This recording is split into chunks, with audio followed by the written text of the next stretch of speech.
अपनी जान कहते हैं, मोहब्बत की इसी माटी को हिंदुस्तान कहते हैं। आहा।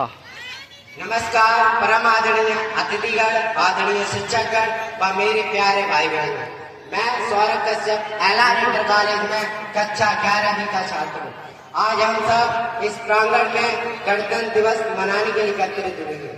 आज का दिन किसी भारतीय के लिए एक पर्व ही नहीं, अब तो एक गौरव है, एक अभिमान है। यूं तो भारत की आजादी 15 अगस्त 1947 को बनाई थी, किंतु इसे आकार व नया रूप मिला 26 जनवरी 1950 को। इस दिन हमारे देश का संविधान लागू हुआ, किंतु हमें अब भूल जाते हैं कि जिस आजाद भारत में आज हम सांस ले रहे हैं, उसे आजाद कराने के लिए सदियों से चली आ रही गुलामी के खिलाफ लड़ रहे वो हमारे देश के महान क्रांतिकारी थे, जिन्होंने अपने शरीर का कतरा कतरा इस देश के नाम कर दिया। खून दिया था, दी जवानी जुनून दिया था, खड़े अंग्रेज माने नहीं तो गोलियों से भून दिया था। गोलियों के गाल नहीं थे, नावाज फजीरों की खनखनाहट कूदती थी सेलुलर में जंजीरों की। अरे राजनीति से मिली नहीं है, नहीं खरीदी पैसों से, सौदा लहू के मोल हुआ था भगत सिंह जैसों से। और मां ने गोली खाई थी, बेटे लटके फंदों पर, आजादी की डोली उठी है कुर्बानी के कंधों पर। आजादी की डोली उठी है कुर्बानी के कंधों पर। लेकिन बुरा तो तब लगता है जब आज का ये युवा कानों में हेडफोन लगाकर बाइक के द्वारा इस भूमि को तेजी से रौंदते हुए जाता है। भाई ये भूल जाता है कि जिस भूमि को वह रौंदते हुए जा रहा है उसमें न जाने कितनी हस्तियां दफन हुई हैं। कि आओ बच्चों तुम्हें सिखाएं झांकी हिंदुस्तान की, इस मिट्टी से तिलक करो ये धरती है बलिदान की। देखो मुल्क मराठों का यहाँ वीर शिवाजी डोला था, मुगलों की ताकत को जिसने तलवारों पे तोला था। हर पत्थर में आग लगी थी, हर पत्थर एक सोला था, बोली हर हर महादेव की, बच्चा बच्चा बोला था।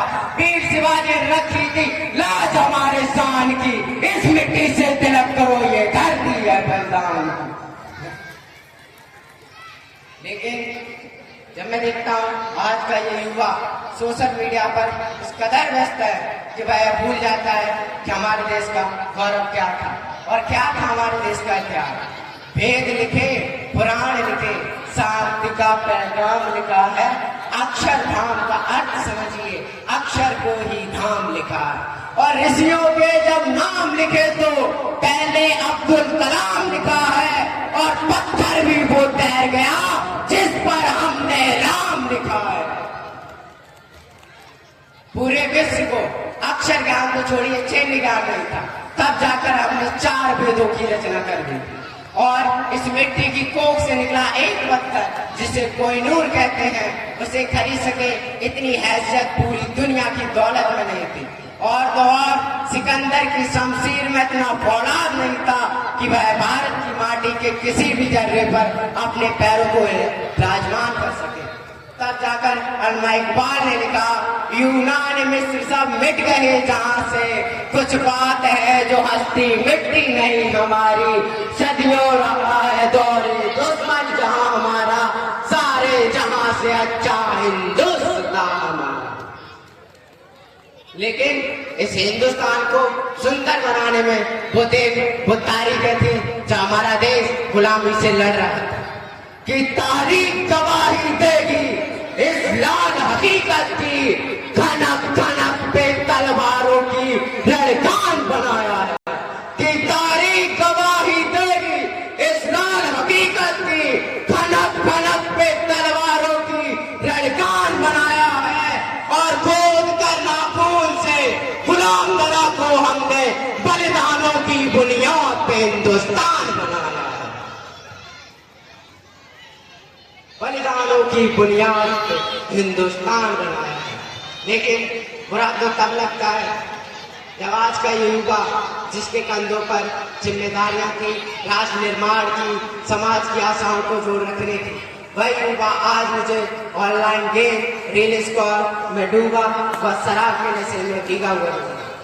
वही ये भूल जाता है कि उसकी जिम्मेदारियां क्या थी। याद करो जब अंग्रेजों ने भूख पर चोट किया था, भगत सिंह ने लंदन जाकर बम विस्फोट किया था।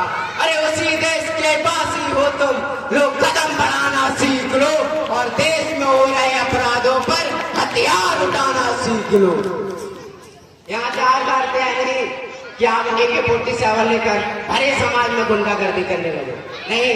यहाँ प्यार का शिक्षा से, क्योंकि शिक्षा एक ऐसा हथियार है जिसकी ताकत से आप बड़ी से बड़ी लड़ाई लड़ सकते हैं। डॉक्टर APJ अब्दुल कलाम साहब के पास शिक्षा के अलावा और कोई विकल्प नहीं था। उन्होंने शिक्षा के बल पर आज हमें मिसाइल और भारत के दुश्मनों की आंखों में डर दे गए। मैं उन युवाओं से कहना चाहूंगा जो आज की सोशल मीडिया में लगे हुए, क्योंकि किसी भी देश का राष्ट्र निर्माण देश के उन युवाओं को होता है। कहते हैं कि तलवारों के साए से इतिहास हमारा बनता है, जिस ओर जवानी चलती है उस ओर जमाना चलता है। तो मैं उन युवाओं से कहना चाहूंगा कि आज के लोगों को यह न लगे कि आज की युवा पीढ़ी सिर्फ एक लड़ाना जानती, नहीं। उनसे कहना है तो कहिएगा कि तैयार है जो प्रेम का प्रस्ताव मेरे देश में, तो पग पग पे पौरुष पराग भी तैयार है। और प्रीत का जो गीत दिल के शीर्ष के विपरीत है, त्रोत्र वाले रूप का वो राग भी तैयार है। और गंगा के उपासक हम तो सूरज के पुजारी भी, निर्मलता है नीर में जलता भूभाग भी तैयार है। और देख सके तो देखे दुनिया हिंदुस्तान की आंखों में, पानी भी तैयार है और आग भी तैयार है। पानी भी तैयार है और आग भी तैयार है। तो हम सब भारतवासियों को अपने भारत को वही सोने की चिड़िया बनाना है जो पहले थी, क्योंकि हमारा भारत एक सोने की चिड़िया था।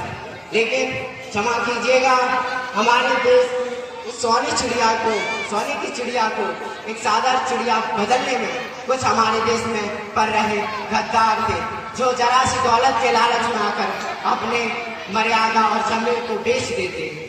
लेकिन अब ऐसा नहीं होगा कि रावण नहीं हम पलने देंगे साधुओं के भेष, कि रावण नहीं हम पलने देंगे साधुओं के भेष में। और अफजल नहीं पनप सकते हैं अब्दुल कलाम के देश में।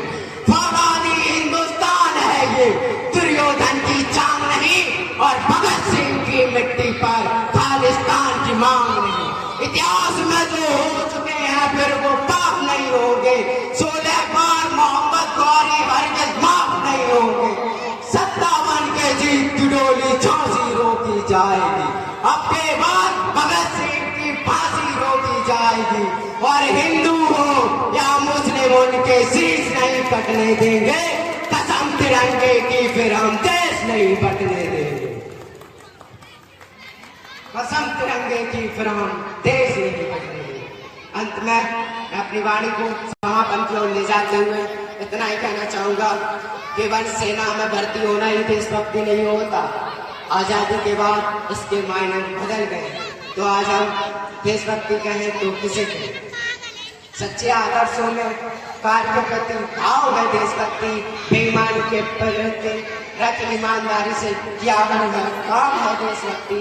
एक नेता, शिक्षक, पत्रकार और यह अपना काम ईमानदारी से करे तो वह है सच्चे आदर्शों में देशभक्ति। हमारा राष्ट्र निर्माण तभी सफल हो पाएगा जब देश में बढ़ रही गरीबी, बेरोजगारी और अपराधों को रोकने में हम कामयाब होंगे। हमारा राष्ट्र निर्माण तभी सफल हो पाएगा जब हम अपने कार्य के प्रति समर्पित हो जाएंगे। तो क्यों ना हम हमारे राष्ट्र निर्माण की ओर कुछ ऐसे कार्य करें जिससे कि भारत का झंडा सबसे ऊपर हो।